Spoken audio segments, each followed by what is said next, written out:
One, we're back. We're back. Thank you for giving us 2 hours for lunch. You're very welcome. I'm sure you didn't have 2 hours for lunch. I did not. I appreciate the sentiment. It's been working very hard. So we'll start off with, we've got 3 of them here, but we'll start off with 25 Deans Ave. Is that right with you? Yeah, so I thought I might just quickly walk through what we've got. Wonder if we can show my screen at all. 54.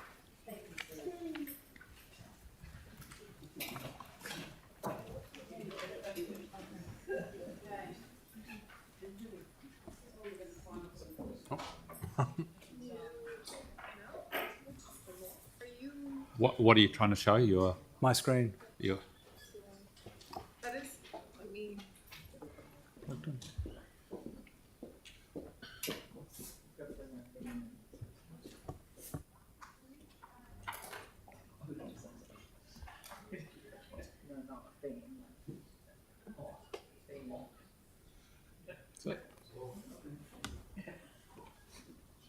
Learn something new every day. Thank you very much. We have made a modification of 54, and effectively what that says is to reject in part the panel's recommendation for the policy 3D catchment around the Riccarton Town Centre zone, including the building height, and recommend that 25 Deans Avenue be zoned mixed-use zone as per the operative zoning framework that is, rather than the zoning itself. And so we're utilising the existing framework, nice and simple, and have the Deans Avenue specific building heights applied, including the 36 metre building height as well. So as a result of this adoption, it would be zoned mixed use, would enable the likes of a hotel or otherwise, and have a height of 36 metres. Okay. I know it's jumping ahead, but maybe just to quickly run through the others that changes we've done. Absolutely. Right. So we've done the work for your change, Mia Major, regarding what we refer to as the Ilam Clyde Centre under 55. So this just shows the addition that's there, the submission alignment that we've done as well. Just a wee note to make as well that there's a bit of a process around resolution 46 where we had referenced the Fendleton Centre, which instead will need to reference the Ilam Clyde Centre, which is the centre that's north of the New World there. Now, in terms of Councillor Templeton's, effectively what we've done is 2 things. Firstly, in terms of the original map that was put forward, we've segmented out the recommendations to highlight the residential high density that is effectively north of the city versus south of the city, so south of Morehouse Avenue. And we've done the same for an updated catchment, which Councillor Templeton has put forward as well, and included those in here. So if I go down here, sorry. So in terms of the north, what we're seeing here is an updated catchment, the green being the updated, the red being the version 1, if you will. And so the way that the recommendation is drafted is in OR. So firstly, it's about seeing whether or not the original would pass the vote. And if it doesn't pass the vote, then there's a second vote on the amended catchment for that.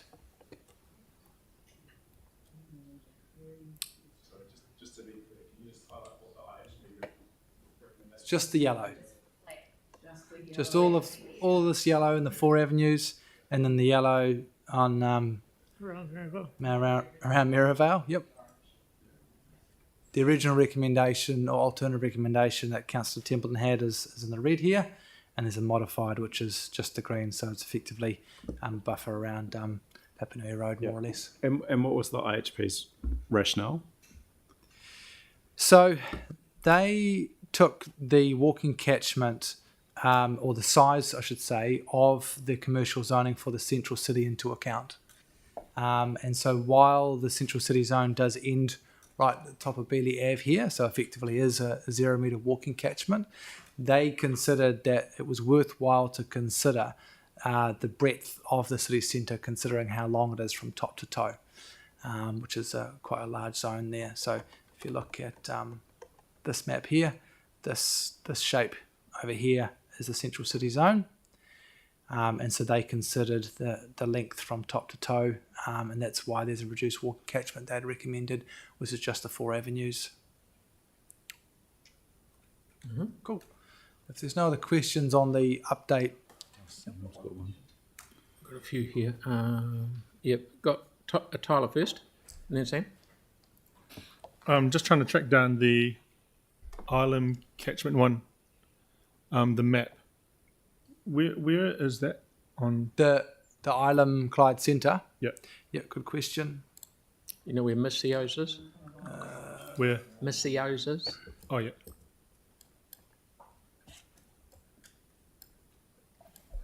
So it's this centre that's here. So effectively we've got the Fennelton New World in the centre here, Yep. Fennelton Road and Memorial Ave, and then we go up Clyde Road, and then there's a centre here, which is known as the Ilam Clyde Centre. And so that's the alternate recommendation from the Mayor. The green on the left is Jelly Park as context. Yep. The green on the left is Jelly Park, just for context. Island Clyde Centre is the Jelly Park route, right? If you're heading into town from Jelly Park, that's where you're going to be heading. You pass where the through roundabout it, is. yeah. Yep. Chopsticks is here. Hamish Campbell's on. Okay, sorry. So are you, Tyler? You done? Tyler, you all happy? Yeah. Sam? Yeah, hey, we're still, I don't think we've got it up there yet, but we'll need the Pier Street and Avonhead Mall. Oh yeah, that's part of it. I've only just shown the addition to 55. Oh, cool. Rather Okay, than great. the So original. that'll I still be haven't voted touched on. that one, so Yeah, it's all good. perfect. Cheers. Okay. Victoria? Can I go back to Matt, please, for 65, sorry, for the amendments for 65, amended recommendations. And I'm keen to understand, in the original amendment, Roman numeral 3 was about the mixed use zone. Has there been any change to that? No. So the only bit is the change in respect of 1 and 2.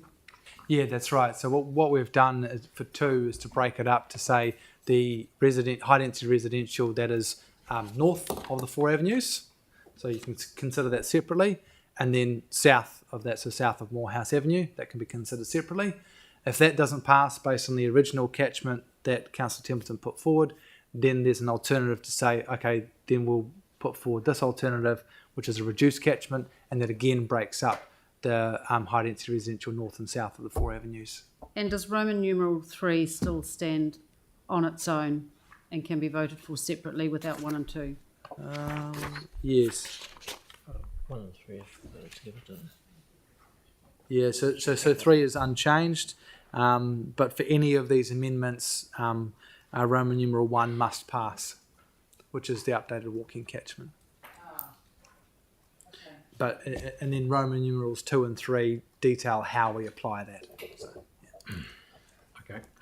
So, well, we'll work our way through it from the start. Yes. Hey. So I'm getting the impression that it's not actually worth putting the original alternative that I put up. And so I think just putting the amended one that we did at lunchtime.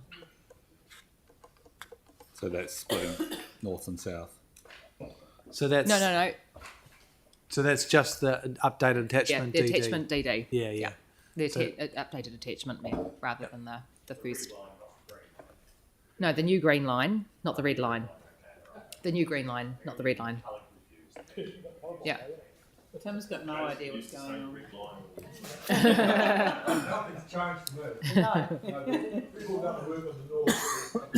Yeah. So green is always go.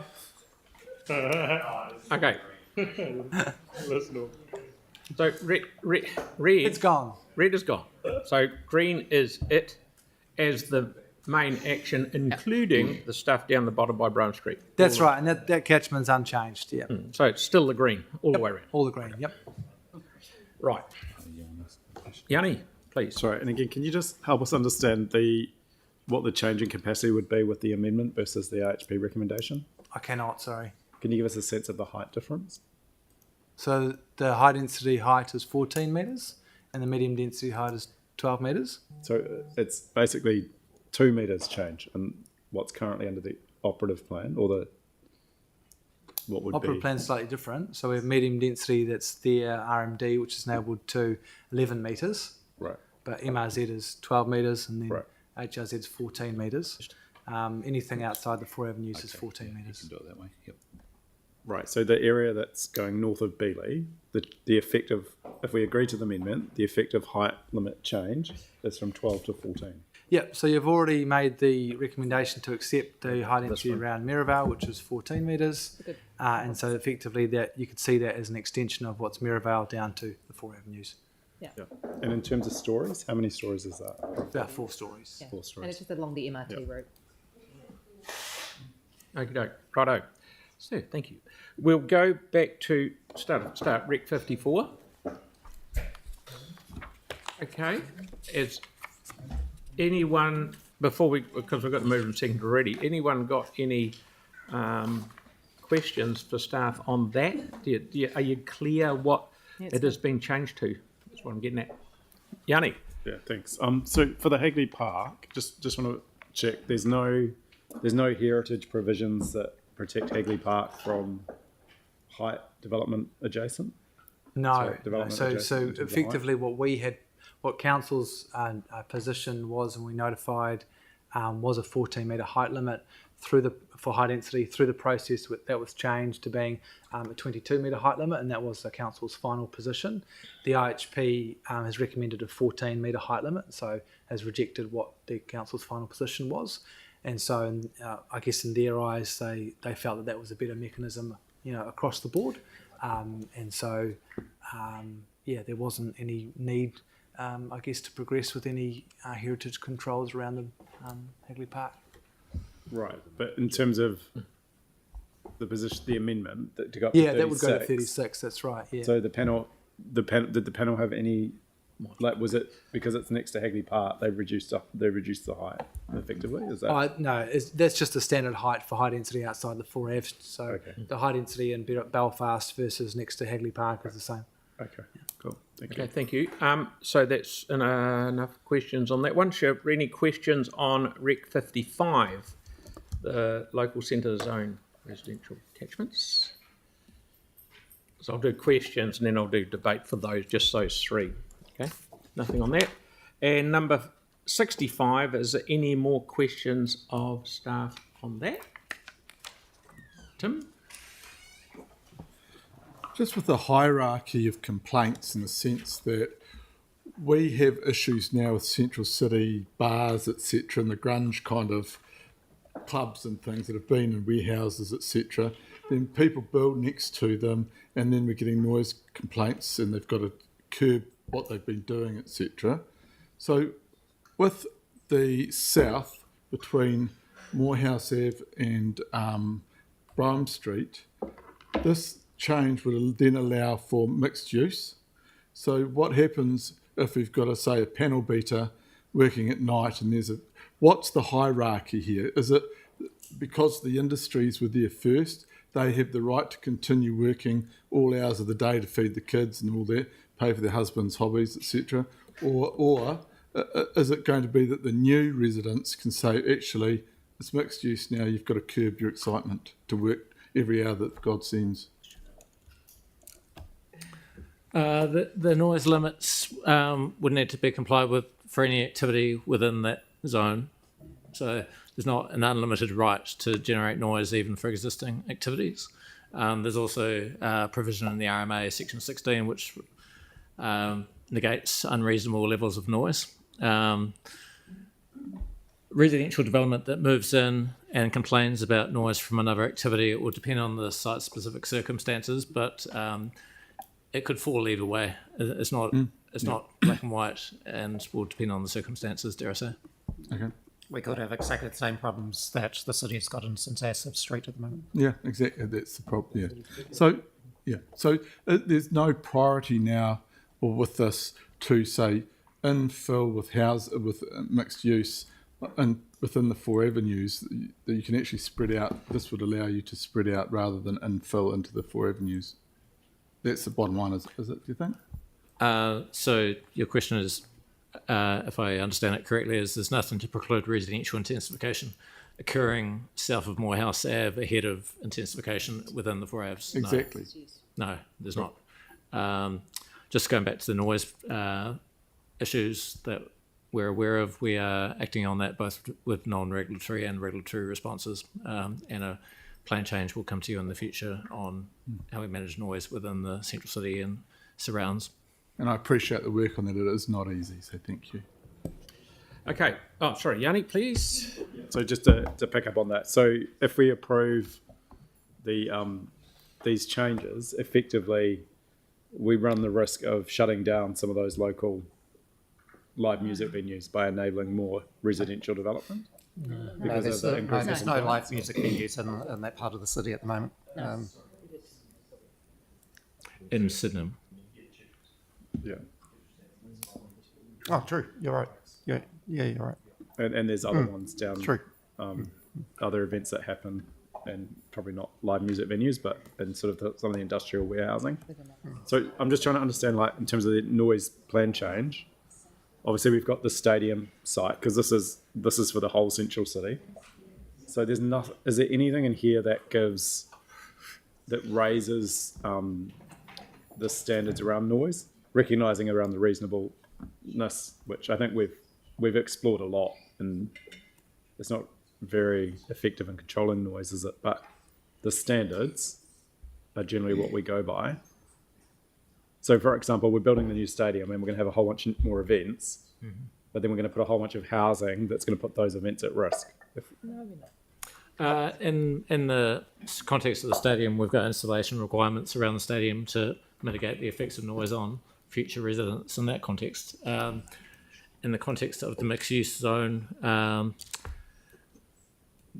there's, as I said earlier, for any comprehensive residential development, the council's got discretion when resource consent's applied for to consider what's going to be done to mitigate the effects on residents of that noise and reverse sensitivity issues arising. So, to get around the kind of issues that we're worried about, would it not be prudent for us to put in greater controls if we enable the development to occur in terms of mixed use residential, to have stricter controls around things like insulation, noise mitigation?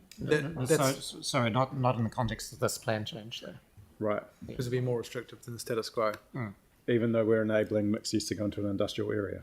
Yeah, we're talking about the impact of the High Court judgment in Waikanai that we spoke about before, that it would be the council imposing constraints on current development entitlements under the district plan. So the point you're raising needs to be addressed through a separate plan change process, which, as Mark has said, is already underway for other parts of the city anyway.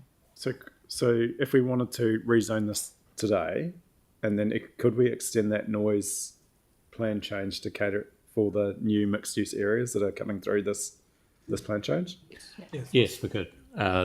So the work we're doing on a plan change to better manage noise in the central city context could very much include Sydenham. Yeah. So what I'm hearing from you is that we should consider that. And people that have like consents, like, will people have existing use rights? And that will only mean if they've applied for a consent already. Or that they were lawfully established under the permitted activity rules. Yeah. Right. Okay. Certainly, as part of the noise plan change, we can bring in Sydenham to that. Okay. Thank you. And we'll do it, Andre, and if there's any more after that, well, it doesn't matter if there is, we can do it. But then we'll go and debate just these three, if anyone wants to. Okay. So you had to please bring up the Island, Clyde.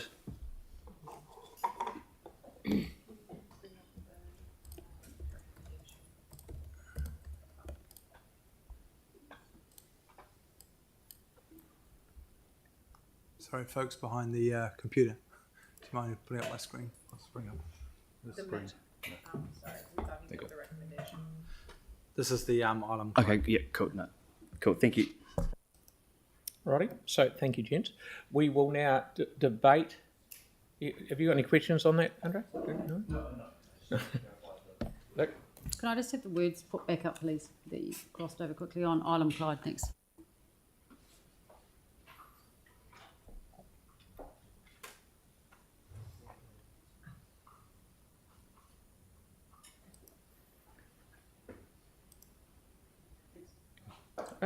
Yeah. Could we split those in part, Phil? Mr. Mayor, sorry? Can we? The three. I think they are split. Oh, no, they're all Havenhead, the same. Karen Island. Yeah, so again, if elected members wish to vote, for example, in favor of only bullets 1 and 2 versus 3, I can make note of that. Yeah, can we number them or something? So this is the way they appeared in the recommendations, but we're kind of running out of, Numbers. yeah. Okay, right. No, well, we can, when we do put it, if someone's got an allergic reaction to any one of them, they can say no against that one or whatever when time comes. Okay, so now we'll do debate on all three of those, 54, 55 and 65. Who would like to kick it off? If there's anyone. Andre? Thank you. No, I just brought up a couple of articles. University halls of residence full to bursting, many prospective students on wait lists. Heart-wrenching, Christchurch students struggling to find a roof as accommodation shortage bites. Our university is going absolutely gangbusters with people wanting to move there, but there is a lack of housing around that university to live in. And here we are, once again, wanting to block more and more housing being built around the university. So I was going to move an amendment saying we should write a letter to the university in Canterbury saying, great to hear about your increase in enrolments. I'm sorry to hear about the lack of housing, but we're not interested in enabling more housing. I think it's a real shame. Yeah. So you're against all three of them, I assume. I'm not putting words in your mouth. Are you against? That is debate. You just had it. Who would like? Point of order, well, I don't know what the point of order is, but I don't technically. But you're mentioning stuff outside the IHP. No, there are many submissions around this exact issue. You mentioned about an article, and the article wouldn't have been. Well, there are plenty of submissions relating to this exact issue. So, and articles from the paper that are not gone to the IHP panel. They don't relate to a decision, they relate to a debate point, not the decision. Mel, have you got a question or no? You're done? Debate. Yep. Oh, sorry, it was debate, yeah. Sarah. Kia ora. I'd just like to thank staff for the work that happened over the lunch break. So we've looked at pulling back the walkable catchment on the north side of the city to mean that it would be a walkable catchment of more than 0 metres on Beeley Ave at the top of Victoria Street. And so that would just connect that central city, that core central city from the top of Victoria Street through to Merivale, along what will be the mass rapid transit route along there, and will enable some sort of more four-storey developments, those kind of things in that area, close to lots of amenities and good transport options, which is great. So I'd like to thank staff for that work, and I hope that that sort of pragmatic compromise means that people can vote for that now, where they might not have voted for the broader one.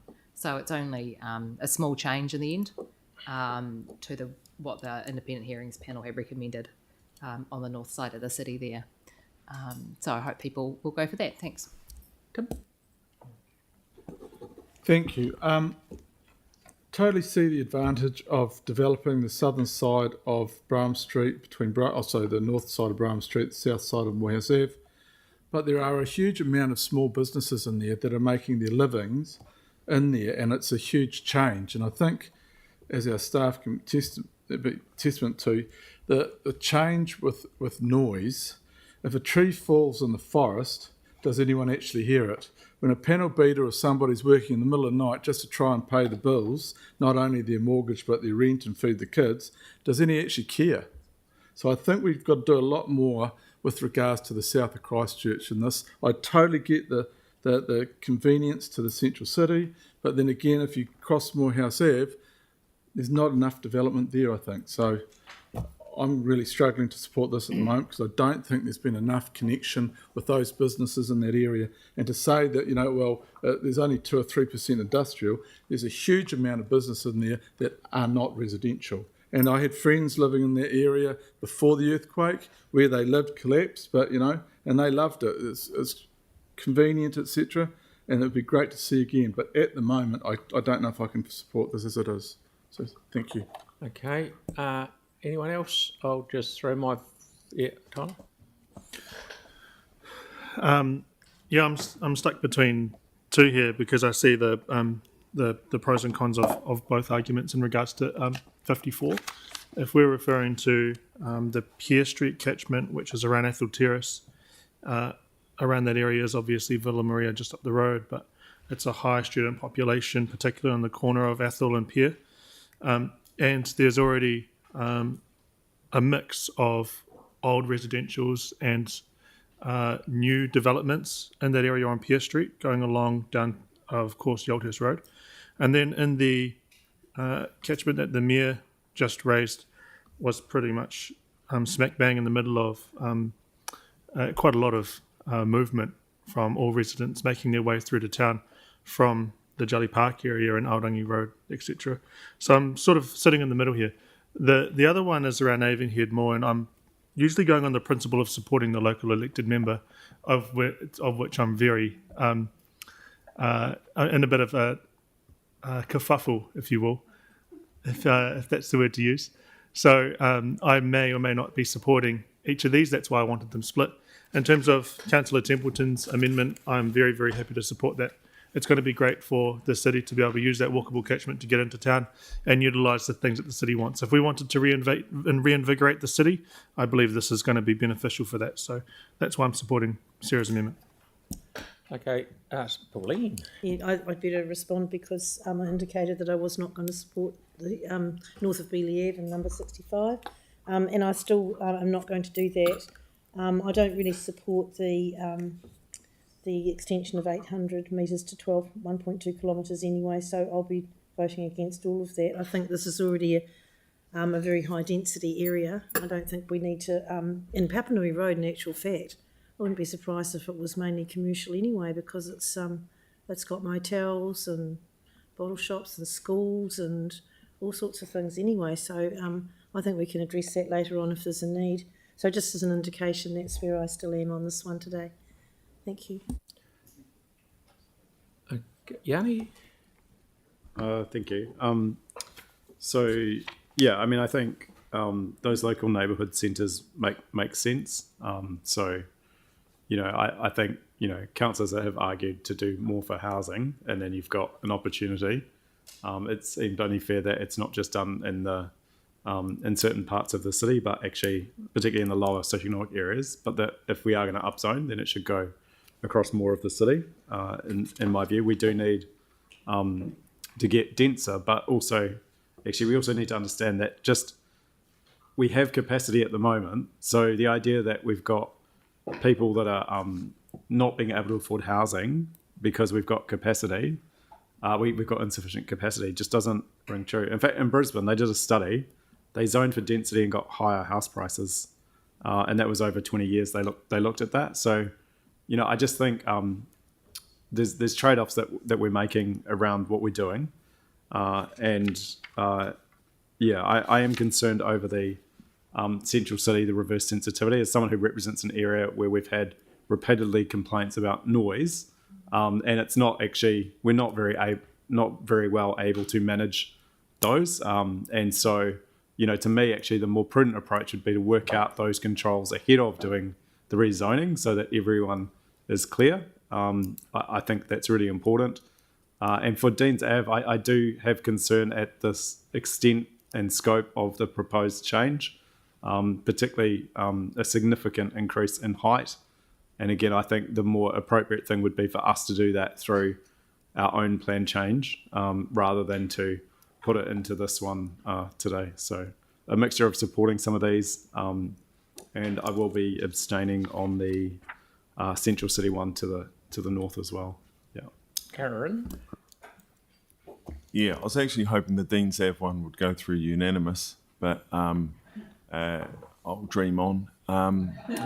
The reason for pulling this one up is that site is, from my recollection, it's certainly over 25 years. It's been an empty lot. It's used as a temporary car park at the moment, but it's the 90s that was last used as a sale yard. That is such a long time ago, and I do put the challenge out to any of my fellow councillors to find another inner city park remotely of the calibre of Hagley Park with a property that size next to it that sat empty for 30 years. If you can, I'll be shocked. But because they'd all be developed, something would have happened there. So The reason for this is to literally put everything on the table. And so I do thank Councillor Harrison Hunt for making the other suggestion, helping us get that over the line. I think that's pragmatic. Like, literally everything should be on the table because there are no negatively affected neighbours here. I'm sure the workers in the yard across the road at Bunnings and that aren't going to be that upset that people 100 metres away can see them loading timber. It's not that big a deal. And what would be really good is that if tons of people live there or stay there short term or whatever, they could all visit the blood bank next door once a month and pay it forward. So Your comment. We chit chat from me. Dean's Ave. It's got where next door. I think it's Mike Greer Homes and a couple of others. It's already got high, tall buildings there. It's just putting in what's sort of already there, and it's as you said, Aaron, to have that sort of land right across the road from a park where it's and it won't affect anyone. Don't forget you've got the motorway bridge in between there and Bunnings, so you're even better off from that point of view. To just talk about local centre zone thing, as Sam said, Pear Street, for example, is just one building. It's not a big gaggle of houses, and also all of the houses around these three zones, in theory, it's not as if it's all vacant land and there's no houses there. There's no houses there, and we're making this highly intensified. The houses there are actually half good. People aren't going to rip in there in 5 minutes' time and say, "Oh, this is going to be worth a fortune. I'm going to bowl all these houses and change them." It ain't going to happen because it's just the way it is. As houses get a lot older, they may get changed as time goes on, but not at the moment. It's not necessary. So anyway, so I will put the first one, just so everyone's on the right track. It's the Dean's Ave one, Rec 54. Sorry, I don't mean to interject. You can interject. Should 54 pass with the mixed-use zone designation, the meeting will then need to revisit Resolution 53 and revoke its previous decision in that regard because it notes that it was high-density residential zone. So just as an FYI. Okay. So we'll do 54. All of those in favour of 54? Aye. Against? Yanni, that's cool. So do you want to rip back to? Do you want to rip back to 53, Katie? Yes. Okay. So how do we change 53? Yeah, so essentially what you'll see on screen now is the first aspect of a 53.1 is to revoke the previous resolution 53, noting that additional information has been provided, and then you essentially have the recommendation again, except with, you'll see the blue highlight with respect to the mixed use. Brilliant. Thank you very much. Sue, you see what's right there. So I'll put that motion. All those in favour? Aye. Against? Thank you. That's carried. Good. Can I, sorry, apologies again, clarify, Councillors Templeton, you had requested that your vote previously against 53A to be recorded. I just wanted to check that that was still accurate.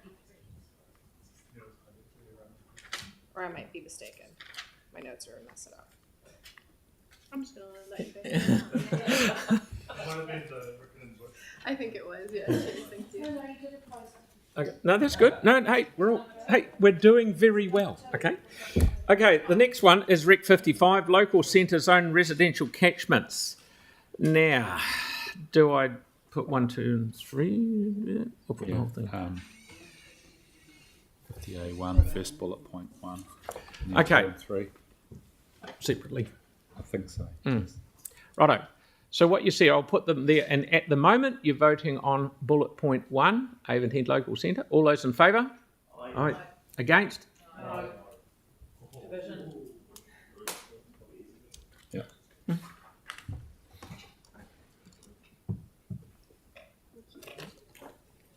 So this is recommendation 55. We're just voting on bullet 1, the Avonhead Local Centre. Getting creative. Councillor Kewen. Yes. Councillor McClellan. No. Councillor McDonald. Yes. Councillor Henstock. Yes. Councillor Moore. No. Councillor Scandrett. Yes. Councillor Harrison Hunt. No. Councillor Coker. No. Councillor Peters. Yes. The Mayor. Yep. Councillor Templeton. No. Councillor Barber. Yes. Deputy Mayor Cotter. No. Councillor Fields. No. Councillor Johansson. No. It's 8 against. 7 for, so it's lost. Lost. Okay, that's lost. Now we'll do number 2. All those in favour? Aye. Aye. All those against? No. That's passed. Can I have my vote recorded? Yeah. Please. Are you? I'm going no. I just want it written down. Oh yeah, no. Okay, that's right. So all those for the Pure Street Local Centre against, if hands raised, please. Bullet point 2. So that's Against 2. against 2. Councillors Coker, Fields, Johansson, Moore, McClellan, and Deputy Mayor Cotter. Okay, so that one's right. That one's passed. Is it? I'm going to be in the paper and you'll. Yep. Yes. Okay, and now we'll do bullet point 3. All those in favour? Aye. Aye. Against? No. Division, please.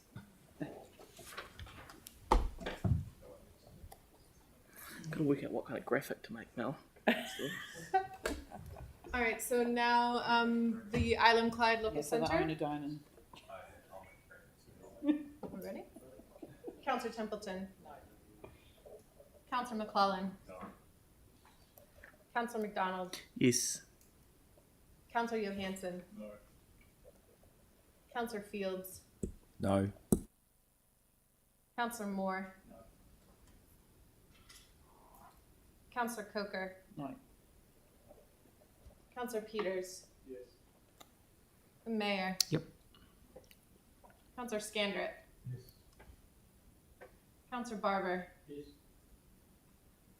Councillor Kewen. Yes. Councillor Henstock. Councillor Harrison Hunt. No. Deputy Mayor Cotter. 8-7. 8 against. 8-7. 7 for that's lost. Yes, so that's lost. Okay, so that is lost. It seems quite ironic to me that the one closest to the university got where people live close to the university and the other two didn't. Never mind.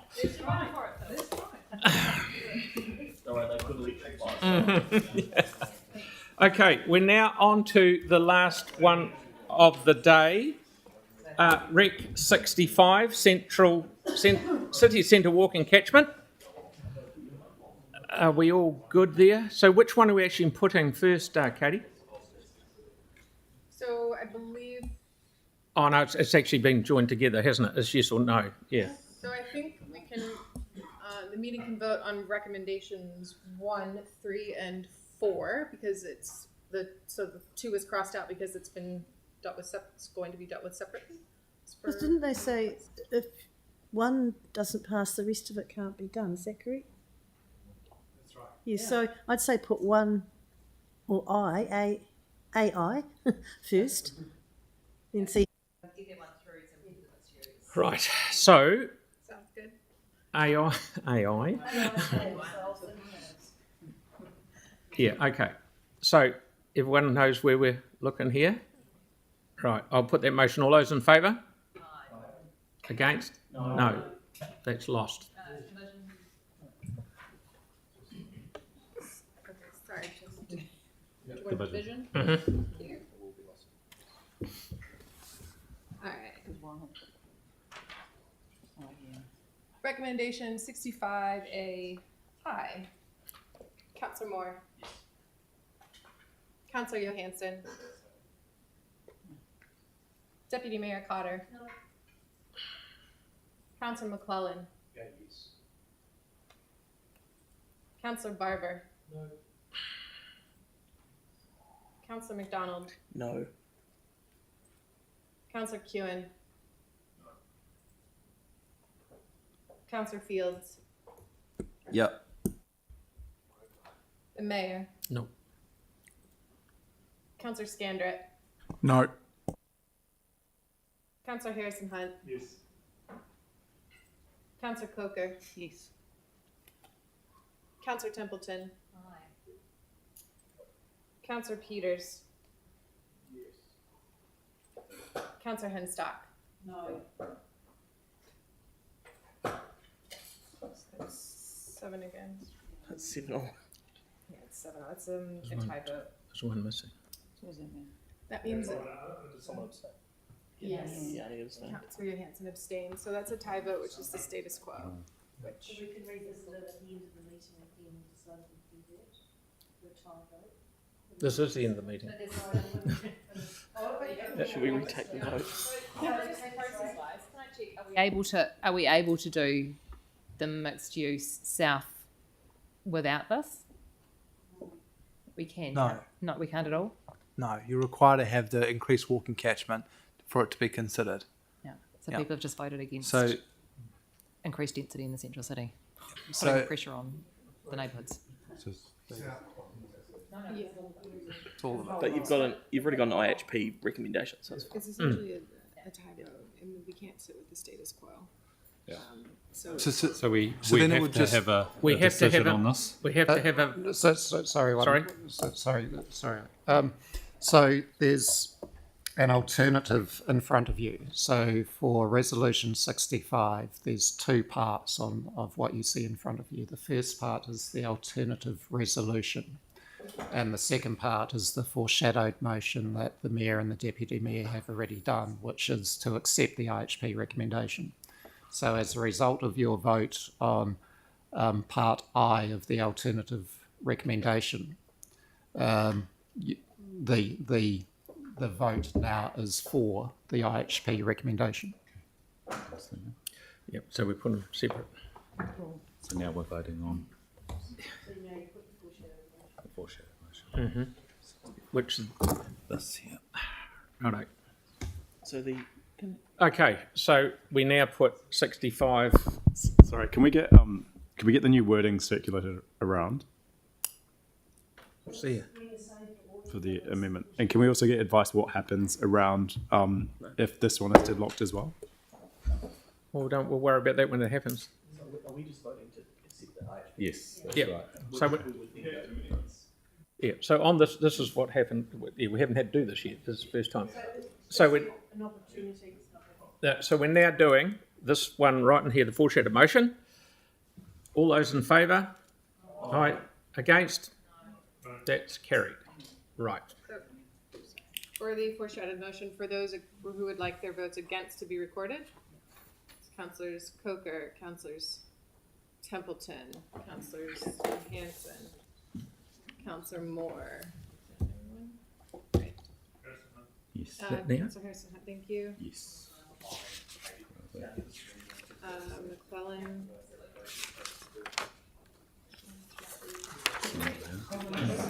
We're up to this one. Okay, so just to clarify, so for the foreshadowed motion, votes against Councillors Coker, Templeton, Johansson, Moore, Harrison Hunt, and McClellan. 6 against. Great, thank you. Okay, right. So now we move on to clerical delegations and approvals. This is just housekeeping now, ladies and gentlemen. I've moved it and Pauline seconded it. So any questions, isn't it? Yeah, questions. Yes. Any questions of staff on those? Nope. Any debate on those? Excellent. I'll put that motion. All those in favour? Aye. Against? Thank you. Carried. So now we're adjourned, but we're not. We need to Assumption reinstate of standing orders. Yeah, I'll just look at that. Done all that. So we're now reinstating standing orders. I moved it, Pauline seconded it. So all those in favour? Aye. Against? That's carried. And now, the closing character. This is very good work, everybody.